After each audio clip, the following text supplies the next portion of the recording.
Okay, तो अब आपको मैं एप्लीकेशन वाला क्वेश्चन देता हूँ, ठीक है। प्रैक्टिस तो आपने कर लिया, एरिया निकालना भी आ गया, सब कुछ निकालना आ गया। अब मान लो आपको मैं क्वेश्चन देता हूँ एप्लीकेशन वाला। तो एप्लीकेशन में देखो दो तीन है, आप लोग खुद करना, मैं आधा करूँगा, पूरा आप कर लेना। एप्लीकेशन जैसे मान लो आपको पता है कि करंट इज इक्वल टू क्या होता है, d q divided by d t. Rate of flow of charge with respect to time is current, ठीक है। Current is equal to d q by d T. तो डी क्यू क्या हो जाएगा, I into d T. और total charge के लिए दोनों तरफ इंटीग्रेट कर दोगे तो total charge is equal to integral I D T. तो मान लो ये हम लोगों को करंट इलेक्ट्रिसिटी में एक एक्सप्रेशन पढ़ेंगे। अब आपको इंटीग्रेट करना तो आता ही है, कंसेप्ट सीख लिया आपने कि टोटल चार्ज चाहिए तो इंटीग्रल आई डी टी कर दो। अब मान लो क्वेश्चन आपके पास ऐसा है, I is equal to 2t² plus 4t plus 2, ठीक है। किसी वायर में करंट इस तरीके से जा रहा है, 2t² plus 4t plus q। Find the total charge that flows across in 2 seconds। मान लो सिंपल ऐसा क्वेश्चन आ गया, ऐसे आते ही क्वेश्चन। तो I is equal to 2t² plus 4t plus 2 है, आपसे पूछा total charge that flows in 2 seconds. आपको पता है कि total charge is equal to integral I D T. तो आप लिख दो total charge is equal to integral I D T. और आई आपको टी के टर्म्स में दे दिया है, क्या दे दिया है, 2t² plus 4t plus 2 I D T. Integrate कर दो कहाँ से कहाँ तक, total charge that flows across in 2 seconds, तो 0 से लेकर 2 तक। अब बताओ इसके आगे खुद करके आंसर क्या आएगा। फिर एक दो और एप्लीकेशन फोर्स वाला कर लेंगे, काइनेमेटिक्स का कर लेंगे, फिर हम आगे बढ़ते हैं। एक बार इसका आंसर सब लोग करो, लिखो और बताओ। चलो ऐमान इस बार बताना आंसर इसका। आंसर भी कमेंट कर दिया करो तो अच्छा लगेगा। डन, नेक्स्ट, ये सब तो करते ही हो, वेरी गुड। अब गलत हो सही हो शर्माया मत करो, आंसर जो भी आए कमेंट कर दिया करो। जैसे देखो इफरा ने किया π/8, थोड़ा सा मिस्टेक है उसमें, कोई बात नहीं, लेकिन हाफ पार्ट तो सही था। अब मुझे भी तो पता लगेगा ना कि यार तुम लोग क्या सही कर रहे हो क्या नहीं कर रहे हो। वैसे तो ऑफलाइन कल तो संडे, मंडे से तो ऑफलाइन ही है, ये 2 दिन बस रेन की बारिश की वार्निंग की वजह से हमने ऑनलाइन किया, पर बारिश तो हुई नहीं। बट अब गवर्नमेंट का ऑर्डर आया था कि सब बंद रखना है, तो बंद ही रखना है, क्यों ज़बरदस्ती हम लोग खोल के रखें। बट मंडे से तो मैं देख ही लूँगा क्लास में, बट अभी एटलीस्ट आज के लिए रिप्लाई कर देना है ना, आंसर आ जाएगा।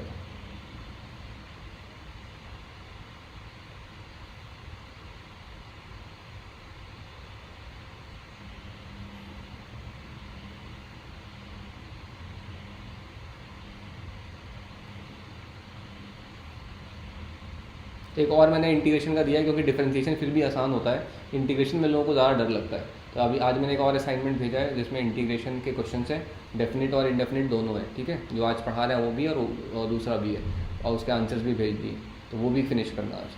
तो इंटीग्रेशन इतना जितना मैंने दिया असाइनमेंट इतना कर लोगे तो मोर देन सफिशिएंट है, और क्लास में भी कराया ही आपको। और एक असाइनमेंट भेजूँगा जिसमें एप्लीकेशन ऑफ इंटीग्रेशन है, तो आपका डिफ्रेंशिएशन इंटीग्रेशन वाला पार्ट जो सबको तंग करता है वो चीज़ क्लियर हो जाएगा थोड़ा फिजिक्स में, ठीक है। बस बशर्ते आप असाइनमेंट सीरियसली करो, अच्छे से करो, तभी क्लियर होगा। वरना क्लास अटेंड करते रहोगे, क्वेश्चन नहीं करते हो, क्लास अटेंड करोगे और अगर आप क्वेश्चन नहीं कर रहे हो ना सॉल्व, सब वेस्ट है, मेहनत पढ़ाई सब बेकार। सिलेक्शन उसी का होता है जो बच्चा खुद से मेहनत करता है। टीचर कितना भी अच्छा पढ़ा ले, कितना भी ज़्यादा पढ़ा ले, फ़र्क नहीं पड़ेगा जब तक आप घर जाके नहीं पढ़ोगे। तो जैसे कि आप कितने घंटे क्लास होती है आपकी, मान लो 1.5 घंटे का, 1.25 घंटे के आसपास रफली क्लास हो रही है आपकी, और बस यही है। उसके 3 घंटे मान लो, 4 घंटे मान लो क्लास हो गई, तो आप घर जाके कम से कम 8 से 10 घंटे पढ़ोगे, तब जाकर वो चीज़ एब्जॉर्ब कर पाओगे, तब जाकर कुछ सीख पाओगे। अगर आप सिर्फ 4 घंटे क्लासेस कर रहे हो रोज़, मान लो पूरे साल भर आपने 4 घंटे क्लासेस करी, कुछ नहीं होगा, कुछ नहीं होगा, ज़ीरो फ़ायदा होगा, इनफैक्ट गिव अप कर जाओगे। आप जब भी 4-5 घंटे क्लास कर रहे हो तो आपको उसके बदले में 10 घंटे सेल्फ स्टडी, 11 घंटे सेल्फ स्टडी करना पड़ेगा, निकालना पड़ेगा टाइम। में तो इतना कैसे पढ़ेंगे, इतना जो पढ़ते हैं उनका ही सिलेक्शन होता है, नहीं पढ़ने वाला, कम पढ़ने वालों का सिलेक्शन नहीं होता है। बहुत टफ है कंपटीशन, एग्ज़ाम मतलब पेपर तो इजी आएगा लेकिन कंपटीशन बहुत टफ है। तो वही है, सिंपल सा चीज़ है, अगर आप नहीं पढ़ रहे हो, सारे आवर्स नहीं दे रहे हो, कुछ भी कर लो, कोई भी पढ़ा दे, कुछ भी हो जाए, सिलेक्शन नहीं होने वाला। तो इतना ध्यान रखोगे ना आप तो सही रहेगा। सिंपल रूल बना लो कि जितने घंटे क्लास करी है हम लोग उसका डबल घंटे पढ़ेंगे। 1.5 घंटे फिजिक्स की क्लास करिए या 1 घंटे फिजिक्स की क्लास करिए, तो 2 घंटा मैं फिजिक्स खुद से पढ़ूंगा, या केमिस्ट्री या बायो या मैथ्स जो भी, तब जाकर देखना सिलेक्शन हो जाएगा। सिंपल रूल है, अनलेस एंड अनटिल कुछ एक्सेप्शन हो जाए तो अलग बात है, बट जनरल रूल यही है। 52/3, ओके ऑल राइट, तो मान लेता हूँ यही सही होगा। लिख दो सीधा ना 52/3, 2³/3 आया होगा, प्लस 4t²/2 आया होगा, प्लस 2t आया होगा, और लिमिट 0 से t आया होगा। लोअर लिमिट तो 0 ही हो गया, और अपर लिमिट देख लेना, तो ये हो जाएगा 8/16/3 प्लस 2 × 4 प्लस 4, तो ये हो गया 8 + 4 12, 36 + 16, 36 + 16 52/3, सही है, वेरी गुड। ठीक है, चलो तो इसी टाइप से करना। जैसे मान लो एक और क्वेश्चन देता हूँ, force is equal to dp/dt, rate of change of momentum force होता है, तो dp is equal to f/dt, और इंटीग्रेट कर दोगे तो total change in momentum is equal to integral f/dt। अब मान लो इस पर मैं आपको क्वेश्चन दूँ कि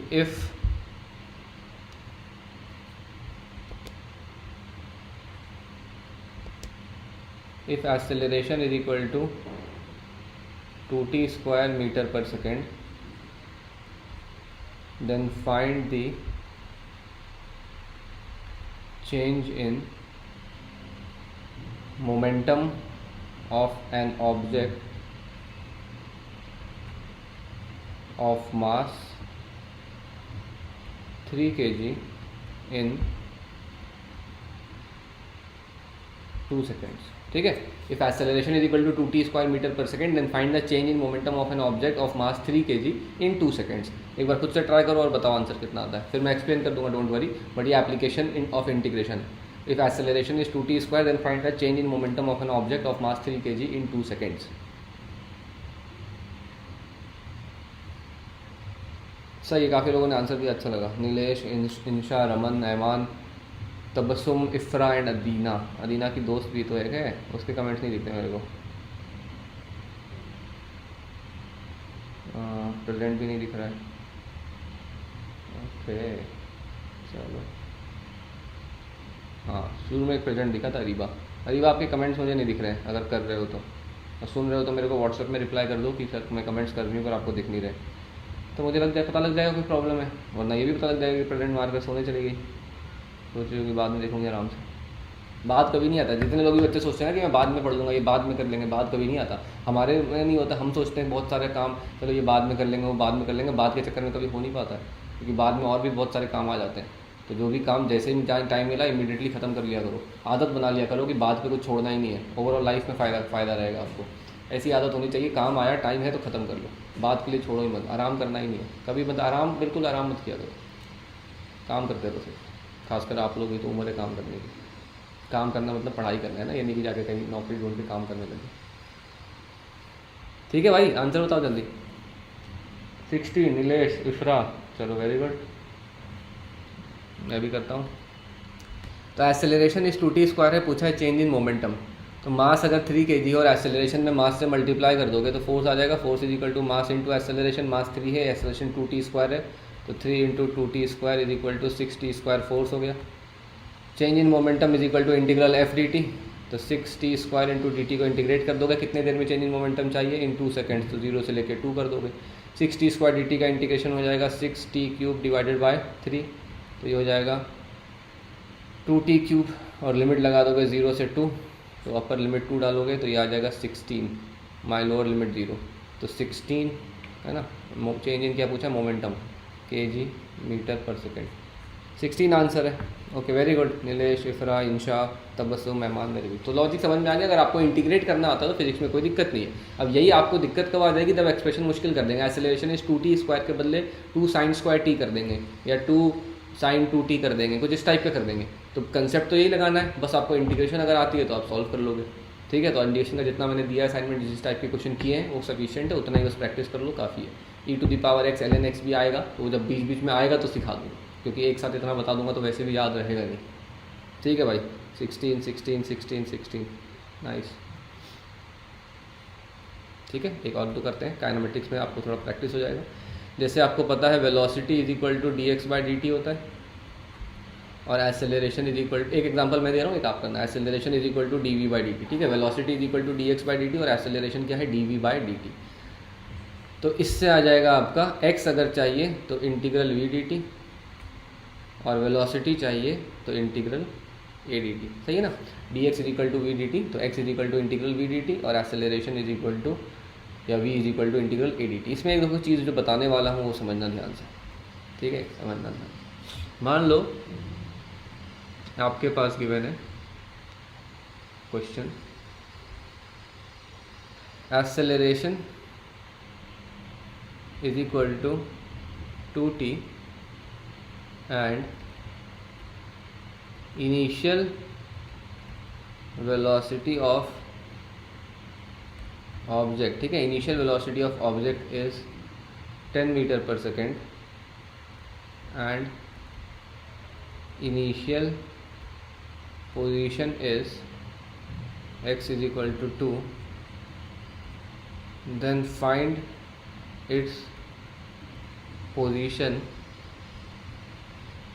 after 2 seconds। ठीक है तो काइनेमेटिक्स का question, but this is application of integration, इसीलिए इंटीग्रेशन पढ़ते हैं क्योंकि ये सब हम लोग कर पाए सॉल्व। तो ये मैं समझा रहा हूँ, ध्यान से सब लोग सुनेंगे, समझेंगे, फिर इस टाइप के क्वेश्चन करेंगे। ये काइनेमेटिक्स भी समझ लो आपका साथ में ही हो रहा है ये वाला पार्ट। ओके सुनो क्या, acceleration is equal to 2t। तो पहले आपने देखा कि एसेलरेशन टाइम पे डिपेंड कर रहा है, एसेलरेशन कांस्टेंट नहीं है। ठीक है, एसेलरेशन अगर 2t है तो वो कांस्टेंट नहीं है, और अगर एसेलरेशन कांस्टेंट नहीं है तो जो काइनेमेटिक्स के तीनों इक्वेशन थे वो वैलिड नहीं रहेंगे। v is equal to U plus A T, S is equal to U T plus half A T square और V square is U square plus 2as। ये तीनों कब वैलिड होते थे? जब एसेलरेशन कांस्टेंट रहता था। इस क्वेश्चन में आप देखो एसेलरेशन क्या दिया हुआ है, एसेलरेशन दिया हुआ है 2t। इसका पहला सबसे पहले आ गया कि वो तीनों फॉर्मूले इनवैलिड हो गए। ठीक है भाई, अब देखते हैं। ठीक है, acceleration is 2t, initial velocity of object is 10 meter per second. मतलब टाइम जीरो जब भी शुरू किया आपने देखना, उस वक्त ऑब्जेक्ट की वेलोसिटी कितनी थी? 10 मीटर पर सेकंड। तो ज़रूरी नहीं होता कि इनिशियल वेलोसिटी हमेशा जीरो होता है, ऐसा मत सोचना। इनिशियल मतलब जब से वो एग्जिस्टेंस में आया है उसको इनिशियल बोलते हैं। वो कहीं भी जा रहा हो, कुछ भी कर रहा हो, जब से हमने ऑब्जर्व करना शुरू किया वो इनिशियल है। तो जब हमने उसको ऑब्जर्व करना शुरू किया वो टाइम जीरो हो गया हमारे लिए, उस वक्त उसकी वेलोसिटी कितनी है? 10 मीटर पर सेकंड। और पोजीशन कहाँ है? x is equal to 2। तो सपोज कर रहे हैं x एक्सिस पे चल रहा है, तो इनिशियली कहाँ पर बैठा हुआ है? x इज इक्वल टू 2 पर। तो क्वेश्चन पूछा find its position after 2 second, कि 2 सेकंड के बाद उसका डिस्प्लेसमेंट नहीं पूछा है, पूछा है 2 सेकंड के बाद उसकी पोजीशन क्या होगी। ठीक है ना, देखो कैसे करेंगे सॉल्व। पहले आपने देखा acceleration is equal to 2t, तो आपको पता है v इज इक्वल टू, ऐसा देख लो, लिख कर बताता हूँ, a इज इक्वल टू आपको पता है dv डिवाइडेड बाय dt। तो dv divided by dt acceleration, इसकी वैल्यू क्वेश्चन में कितनी दी है? 2t। तो अभी हम लोगों ने कुछ डिफरेंशिएट नहीं किया है, एसेलरेशन dv बाई dt होता है और एसेलरेशन की वैल्यू क्वेश्चन में 2t लिखी हुई है, तो a के बदले dv बाई dt लिख दिया, तो dv by dt is equal to 2t। तो यहाँ से आया dv is equal to 2t multiplied by dt, और फिर हमने दोनों तरफ इंटीग्रेट किया। तो अब जो लिमिट्स लगाते हैं अभी ही लगा दो, क्यों? देखो क्या दिया हुआ है कि initial velocity of object is 10 meter per second.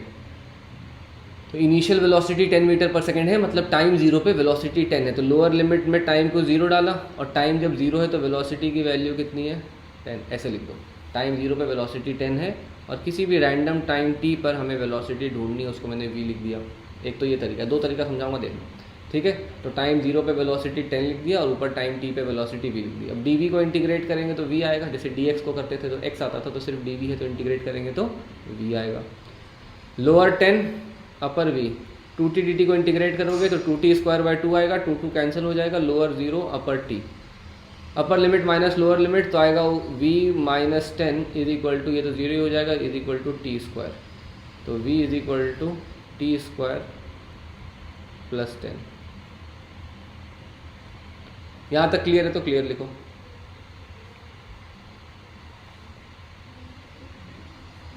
यहाँ तक अगर क्लियर है सब लोग तो प्लीज़ क्लियर लिख दो, देख लो, समझ लो, कहीं डाउट हो तो पूछो। ठीक है, अब इसके बाद क्या है, ये तो आ गया। अब दूसरा तरीका भी देखो क्या है। आपको पता है v is equal to integral a dt, तो मैं ये भी लिख सकता हूँ v is equal to integral 2t dt, तो v is equal to t square by 2। ठीक है, टी स्क्वायर बाय 2। अब टाइम जीरो पे वेलोसिटी, अब यहाँ टी स्क्वायर प्लस 2 लिखा है ना, तो यहाँ पे देखोगे प्लस एक सी लिखा रहता है ऐसे, प्लस कांस्टेंट। तो वो क्यों लिखते हैं समझना, टी स्क्वायर बाय 2। तो इस इक्वेशन में अगर आप सोचो, इस इक्वेशन में देखो, अगर यहाँ पर मैं टाइम को ज़ीरो डाल दूँ, तो वेलोसिटी भी कितनी आएगी? 0। बट क्वेश्चन में दिया है कि टाइम इज इक्वल टू 0 पे वेलोसिटी कितनी आनी चाहिए? 10। तो इसलिए मैं एक्सप्रेशन क्या लिखूँगा? v is equal to t square by 2 plus 10, sorry 2 तो कैंसिल हो जाएगा ना, तो v is equal to t square plus 10 लिख दिया। अब देखो सही मैच कर रहा है कि टाइम जीरो पे वेलोसिटी की वैल्यू कितनी है? 10। तो इस तरीके से भी कर सकते हो या इस तरीके से भी कर सकते हो जो पहले बताया। तो दोनों देख लो, किसी में कोई डाउट हो तो पूछो।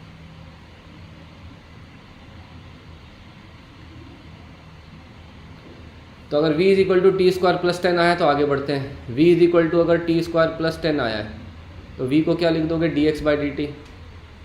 तो dx by d t is equal to t square plus 10, dx is equal to t square plus 10 into d t. फिर इंटीग्रेट किया, अब टाइम जीरो पे x जीरो नहीं है, क्वेश्चन में दिया हुआ है टाइम जीरो पे पोजीशन कहाँ है, x इज इक्वल टू 2। तो टाइम जीरो पे पोजीशन क्या है, x इज इक्वल टू 2। किसी भी टाइम t पे पोजीशन मैंने x लिख दिया। dx को इंटीग्रेट किया तो x आया 2 से x। टी स्क्वायर प्लस 10 को इंटीग्रेट किया तो T cube by 3 plus 10t आया 0 से t। Upper limit minus lower limit तो x minus 2 is equal to t cube by 3 plus 10t। तो इससे रिजल्ट आ गया कि x ये जो पोजीशन है is equal to t cube by 3 plus 10t plus 2। ये x क्या रिप्रेजेंट कर रहा है, पोजीशन। अब क्वेश्चन ने पूछा था find the position at t is equal to 2 seconds, कि t is equal to 2 seconds में पोजीशन की वैल्यू क्या है। तो टाइम को 2 डाल दो, तो 2 cube by 3 plus 20 plus 2, 8 plus 22 into 3 66 by 3 74 by 3। ठीक है, जो भी है बेसिक लॉजिक से समझा दिया, कैलकुलेशन देख लेना आप लोग, किसी को डाउट हो तो पूछो। ये एप्लीकेशन हम लोग काइनेमेटिक्स में दोबारा करेंगे, बस यहाँ तक एक बार देख लो समझ में आया कि नहीं सबको। एक मैं और असाइनमेंट आपको भेजता हूँ।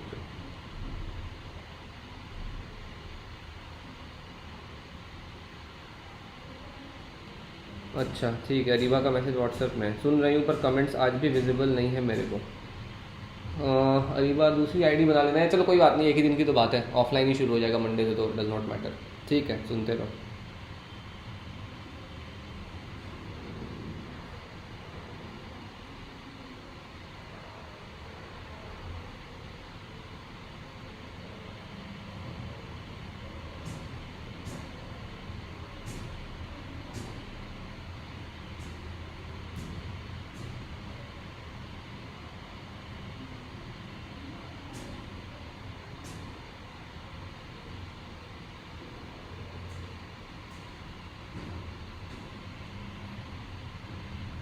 Done, clear. चलो एक क्वेश्चन देता हूँ, तब तक करो, तब तक मैं आपको एप्लीकेशन ऑफ इंटीग्रेशन का भी देता हूँ असाइनमेंट। ठीक है भाई, आगे करो।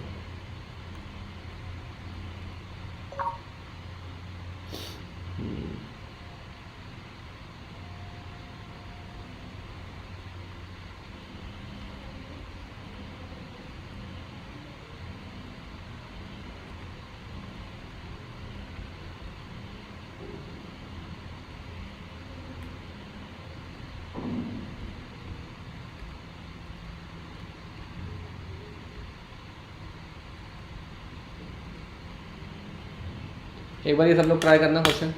टाइम इज इक्वल टू 0 पे velocity is -2 meter per second and x is equal to 0। Acceleration is equal to t minus 1।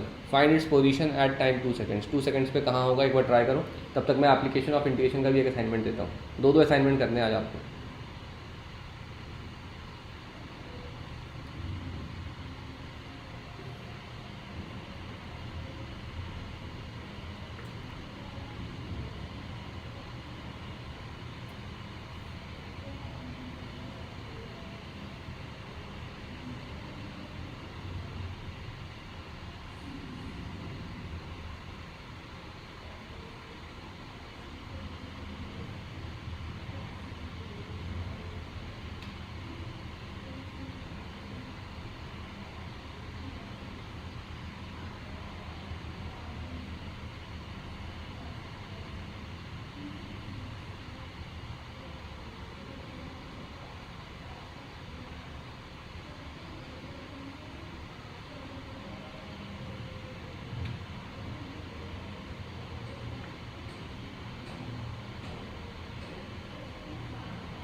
Zero, इंशा ने कहा है ज़ीरो। ओके, देखता हूँ।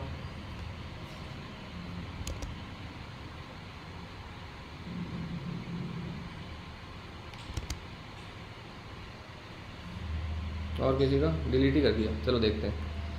मैं करता हूँ, करो ना, थोड़ा ट्राई करो ना खुद से, वरना दिक्कत हो जाएगी। चलो मैं भी करता हूँ। आप लोग a=t-1, मैं अपना कर रहा हूँ, चुपचाप देखना मत, आप अपने नोटबुक पे अपना कर लेना।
अभी तक किसी का आंसर नहीं आया कमेंट में।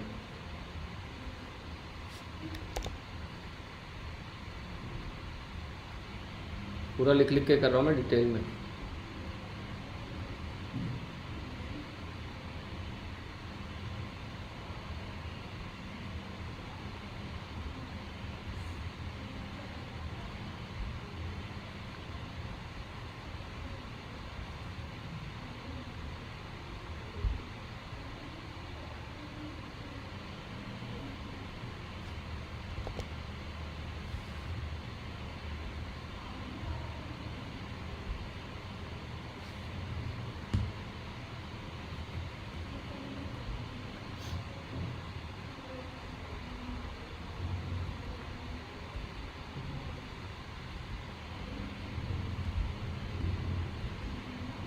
(8/6 - 6)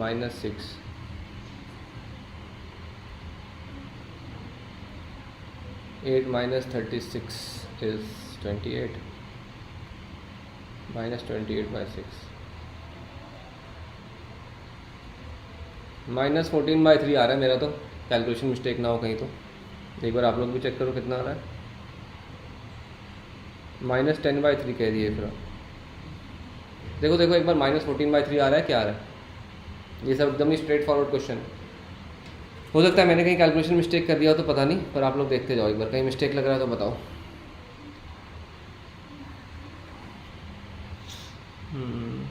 t²/6 t²/2 - 2t, टाइम को 2 डाला, 8/6 - 2 - 4, 8/6 - 6, ठीक है। पहले सिंप्लीफाई कर लेता, 4/3 लिखेगा तो चलो ठीक है। 8 - 36 28/6 is 40 -14/3 आ रहा है। देखो एक बार सब लोग चेक करो क्या मिस्टेक कर रहे हो।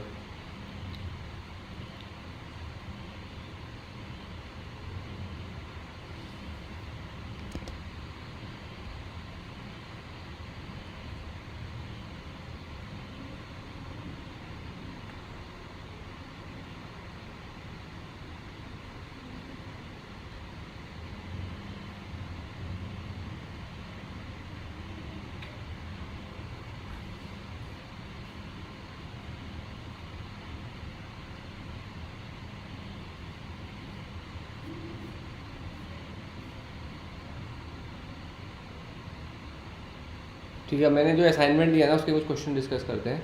देखो जो आज सिखाया उसी पे, और देखते हैं कितने लोग कर पाते हैं नहीं कर पाते हैं।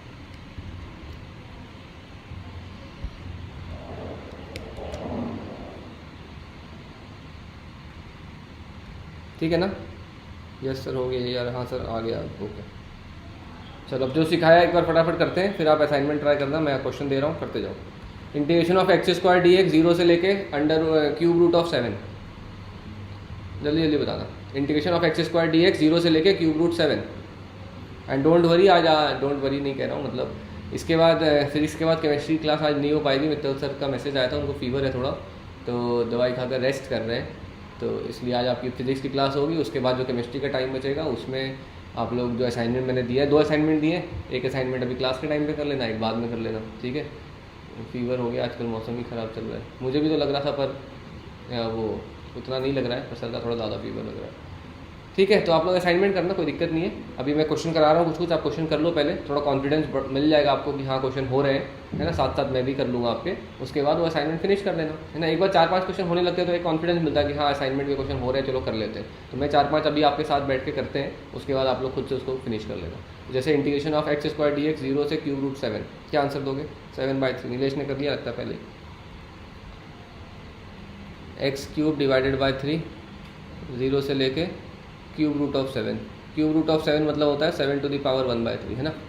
तो आगे अपर लिमिट डालोगे तो x के बदले डालोगे 7⁻⁴ का क्यूब डिवाइडेड बाई 3, और लोअर लिमिट तो 0 ही है। अब 7⁻⁴ का क्यूब करोगे तो 7 ही तो आ जाएगा। तो ये इस सब इन मैथ्स में किसी को दिक्कत नहीं होना चाहिए कि 7⁻⁴ क्या होता है, मल्टीप्लाई हो जाता है सीधा, तो ये हो जाएगा 7/3। सही है, किसी को कोई डाउट? बाकी लोग भी करो ना कमेंट आंसर्स, किसी को डाउट हो तो पूछो।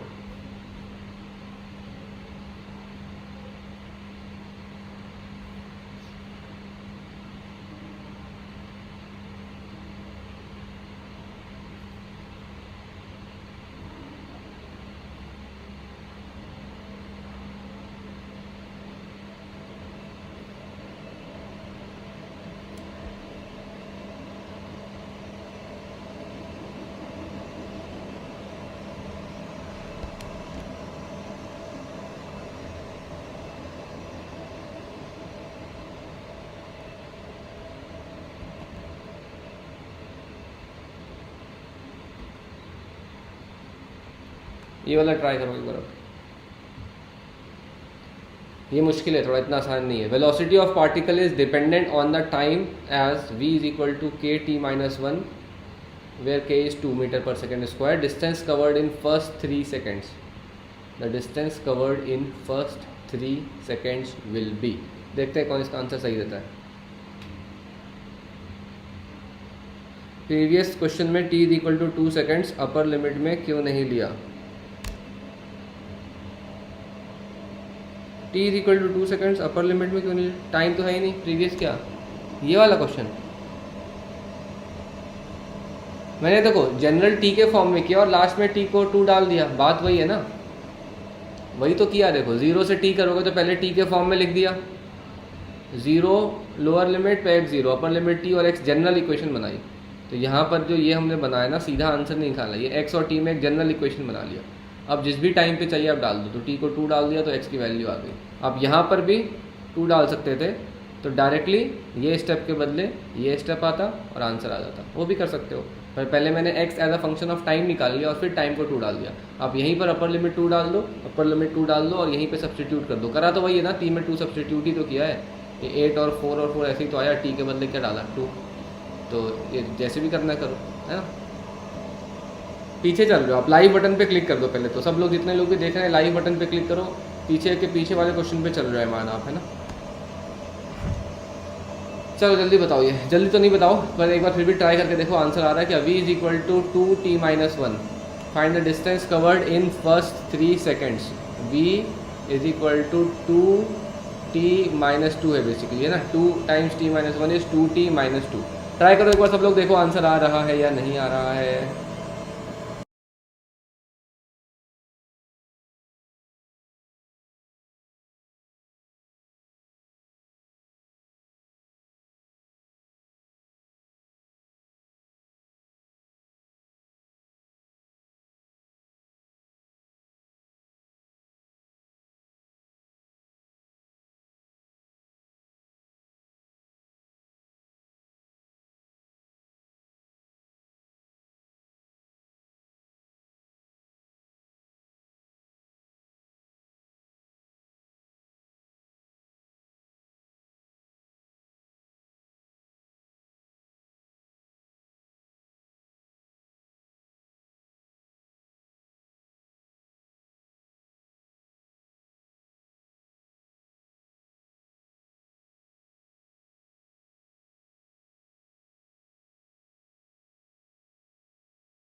सॉरी, ठीक है, आवाज़ बंद हो गया था, फिर से सुनो।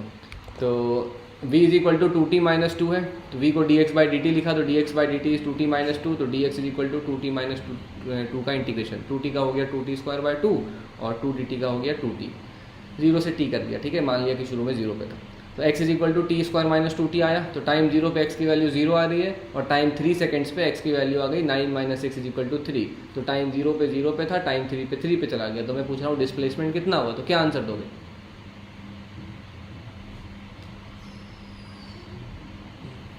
कहाँ से सिंबल लाते हो? म्यूट, घंटी बंद है, क्रॉस, कान और क्रॉस, ओके ठीक है। आ रही है आवाज़? जल्दी बताओ, आंसर भी बता दो, आवाज़ आ तो रही है, थोड़ा सा लैग है पर चलो ठीक है। डिस्प्लेसमेंट कितना बोलोगे? 3, 0 से 3 चला गया। लेकिन डिस्टेंस और डिस्प्लेसमेंट सेम कब होता है? जब स्ट्रेट लाइन में चल रहे हो बिना यू टर्न लिए हुए। जैसे मान लो मैं आपसे एक सिंपल सा क्वेश्चन पूछता हूँ, देखते हैं इसका आंसर बता पाते हो कि नहीं। अगर एक ऑब्जेक्ट था, पीछे गया 2 मीटर और फिर यहाँ से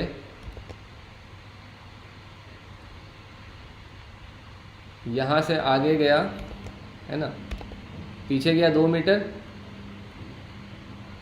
और मान लो, या इनफैक्ट एक काम करता हूँ, मान लो एक एक्स एक्सिस बना देता हूँ,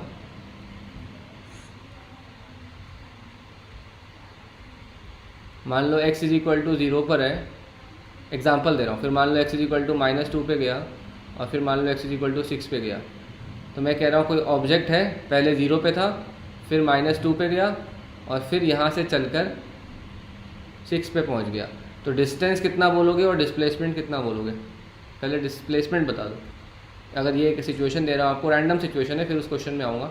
इस केस में डिस्प्लेसमेंट कितना बोलोगे और डिस्टेंस कितना बोलोगे? स्टार्टिंग में यहाँ से स्टार्ट हुआ, पहले पीछे गया और यहाँ जाकर एंड हो गया, तो पीछे गया फिर आगे गया, तो डिस्टेंस कितना बोलोगे, डिस्प्लेसमेंट कितना बोलोगे? जल्दी बताओ, डिस्टेंस कितना, डिस्प्लेसमेंट कितना?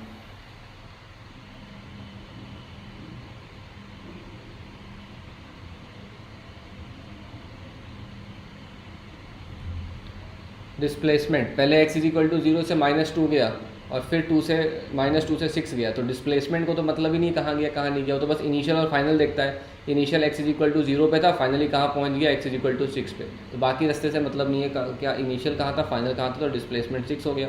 लेकिन डिस्टेंस होता है एक्चुअल कितना लेंथ ट्रैवल किया, तो पहले 2 यूनिट पीछे गया और फिर -2 से 6 तक गया, तो 2 यूनिट पीछे गया, 2 तो वो हो गया, और -2 से जब 6 तक जाओगे तो डिस्टेंस कितना चलेगा, 8 चलेगा। -2 से 0 में 2 चला और 0 से 6 में 6 चला, तो इधर 2 गया और फिर 8 गया, तो टोटल डिस्टेंस कितना हो गया, 10।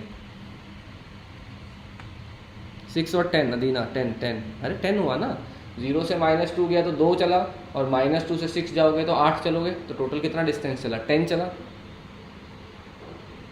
डिस्प्लेसमेंट 6 है, डिस्टेंस 10 है, देखो एक बार।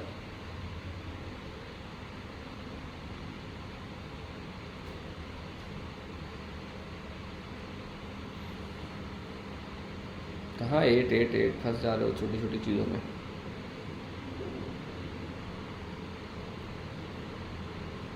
सही है ना, 10 हो गया, ठीक है 10 हो गया। तो अब यही चीज़ इसमें देखना, इसमें टाइम 0 पे x इज इक्वल टू 0 पे है, टाइम 3 पे x इज इक्वल टू 3 पे है, तो 0 से 3 चला गया तो डिस्प्लेसमेंट तो 3 हो गया। तो इसका आंसर अगर डिस्प्लेसमेंट पूछा होता तो 3 बोलते, डिस्प्लेसमेंट पूछा होता तो 3 बोलते हो जाता। लेकिन पूछा क्या है क्वेश्चन में, क्वेश्चन में कहा है कि फाइंड द डिस्टेंस कवर्ड, ज़्यादा ये लो कर दिया, फाइंड द डिस्टेंस कवर्ड, तो डिस्टेंस चाहिए। तो डिस्टेंस और डिस्प्लेसमेंट में तब फर्क पड़ता है जब ऑब्जेक्ट यू टर्न ले ले, पीछे जाकर इधर आया तो यू टर्न लिया। तो डिस्टेंस और डिस्प्लेसमेंट तभी फर्क होगा जब ऑब्जेक्ट की वेलोसिटी कहीं ना कहीं 0 होगी, या तो पीछे जाके आगे मुड़ा होगा या तो आगे जाकर पीछे मुड़ा होगा। तो जब भी मुड़ते हैं उस वक्त वेलोसिटी 0 हो जाती है।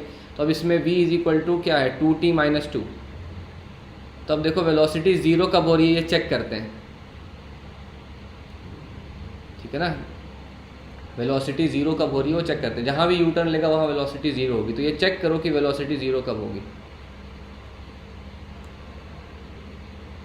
Check when is velocity 0। Check करो एक बार, वेलोसिटी 0 डालो तो 0 is equal to 2t minus 2, तो टाइम इज इक्वल टू क्या आ रहा है 1 सेकेंड।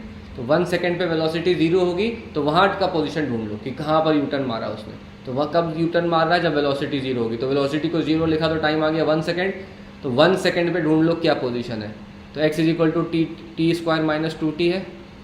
तो time is equal to 1 second में x की वैल्यू आ जाएगी 1 माइनस 2, 1 माइनस 2 इज -1। तो इसका मतलब यहाँ पर कहीं पहुँचा हुआ है x इज इक्वल टू -1 पे पहुँचा हुआ है time is equal to 1 second में। इसका मतलब जब वो स्टार्ट हुआ तो स्टार्ट होके टाइम 0 से स्टार्ट होके पहले किधर गया, पहले गया वो पीछे। कहाँ तक पीछे गया, -1 तक। कैसे पता लगा -1 तक गया, तो जहाँ तक पीछे जाकर यू टर्न लिया होगा तो यू टर्न लेते वक्त वेलोसिटी 0 हो गई। तो मैंने वेलोसिटी को 0 डाल के टाइम निकाल लिया। 1 सेकेंड के बाद यू टर्न लिया और 1 सेकेंड पे पोजीशन निकाल लिया। 1 सेकेंड पे पोजीशन -1 आया। तो 0 से शुरू हो के -1 तक गया और फिर -1 से लेकर फाइनली कहाँ पहुँच रहा है 3 पर। तो डिस्टेंस पूछा होता, डिस्प्लेसमेंट पूछा होता तो 3 आंसर आता, लेकिन अब डिस्टेंस आपको खुद दिख रहा है कितना ट्रैवल कर रहा है। तो डिस्टेंस कितना आ जाएगा, x 0 से -1 गया तो 1 यूनिट पीछे गया और फिर -1 से लेके 3 तक जा रहा है। तो -1 से लेके 3 तक जाओगे तो 4 चल रहे हो, -1 से 0 फिर 0 से 3। तो एक पीछे की तरफ डिस्टेंस चला और डिस्टेंस में तो बस मैग्नीट्यूड लेना, तो 1 इधर हो गया और -1 से 3 4 हो गया। तो टोटल कितना हुआ 5। तो ये इंटरेस्टिंग चीज़ें हैं जो बच्चे गलती करते हैं, सब हम दोबारा काइनेमेटिक्स में करेंगे। बट ज़्यादा मत सोचो कि दोबारा भी पढ़ना है, एक बार पढ़ दिया वो याद रखना है आपको। तो आंसर क्या हो गया 5 मीटर। क्लियर है अभी सबको, ये याद रहेगा ज़िंदगी भर या भूल जाओगे। तो ये भी एक ट्विस्टेड क्वेश्चन होता है, जब भी ऑब्जेक्ट यू टर्न लेता है ना, स्ट्रेट लाइन में चल रहा है और उसने यू टर्न ले लिया। यू टर्न ले लिया मतलब कहीं वेलोसिटी 0 होके दूसरे डायरेक्शन में चलने लगे। कभी भी डायरेक्शन चेंज हो जाए वेलोसिटी का तो डिस्टेंस और डिस्प्लेसमेंट फ़र्क होगा। अगर वेलोसिटी की डायरेक्शन चेंज नहीं हो रही है कभी भी तो डिस्टेंस और डिस्प्लेसमेंट हमेशा सेम रहेगा। लेकिन अगर वेलोसिटी की डायरेक्शन चेंज हो गई तो डिस्टेंस और डिस्प्लेसमेंट अलग रहेगा, डिस्प्लेसमेंट हमेशा कम आएगा। तो कैसे पता लगेगा डायरेक्शन चेंज हो रहा है या नहीं हो रहा है, जब भी डायरेक्शन चेंज होगा वहाँ वेलोसिटी 0 होती है। तो वेलोसिटी को 0 डाल दिया मैंने और 0 डालने के बाद देख लिया कि 1 सेकेंड के बाद वेलोसिटी 0 हो रही है। तो जहाँ यू टर्न निकाला है उसका पोजीशन निकाल लो, फिर काम खत्म है। 0 से शुरू होकर -1 गया, -1 से 3 पे चला गया, तो टोटल डिस्टेंस कितना चला 5। ऐसे करेंगे और भी क्वेश्चन, लेकिन होपफुली सबको लॉजिक तो समझ में आ गया होगा। ओके, तो ठीक है भाई, ज़िंदगी भर क्लियर रखना। और अब देखो, भले ही आपको लग रहा हो कि इंटीग्रेशन आ गया है, आगे सर आगे बढ़ो, पर जो अब आगे बढ़ जाऊँगा मैं ऑब्वियसली, पर जो असाइनमेंट दिया है कल आप लोगों ने 70-80 क्वेश्चन इंटीग्रेशन के सॉल्व किए होंगे, ठीक है। अब लग रहा होगा चलो बहुत कर लिया बहुत कर लिया, नहीं। आपको एक और असाइनमेंट दिया है, उसमें थोड़े मिक्स क्वेश्चन है, 4-5 डिफरेंशिएशन के हैं, 2-3 इंटीग्रेशन के हैं, इस टाइप का है। और एक और दिया है जिसमें सिर्फ इंटीग्रेशन के डेफिनेट और इंडेफिनिट है। ये प्लीज़ दोनों असाइनमेंट खत्म कर लो अगर सच में आप सीरियस हो पढ़ाई के लिए, सच में सिलेक्शन चाहते हो। तो आए ना आए, हो ना हो, आसान लगे डिफिकल्ट लगे, कुछ भी लगे, पूरा ऑनेस्ट अटेम्प्ट दो इन दोनों असाइनमेंट में। जितने भी असाइनमेंट्स मैं बता रहा हूँ प्रिंट निकाल लिया करो, ऑफिस से ले लो, जहाँ से लेना है लो या खुद से निकालो। और प्रिंट निकालने के बाद वो सारे क्वेश्चन को मार्क करके रखो जो आपसे अभी नहीं हो पा रहे। रिवीजन के टाइम में यही सबसे ज़्यादा काम आएगा, ठीक है। तो अभी से आप अपना सामान तैयार करके रखो उस चीज़ को, ठीक है। तो असाइनमेंट खत्म करना, डाउट्स भी देख लेंगे, डिस्कस कर लेंगे, डोंट वरी। और ख़त्म कर रहा हूँ, ठीक है। तो अभी केमिस्ट्री क्लास नहीं है तो आप याद कर सकते हो, मतलब असाइनमेंट कर सकते हो, ठीक है, बैठ के। टाइम वेस्ट मत करना बिल्कुल भी। Alright, tata, bye bye.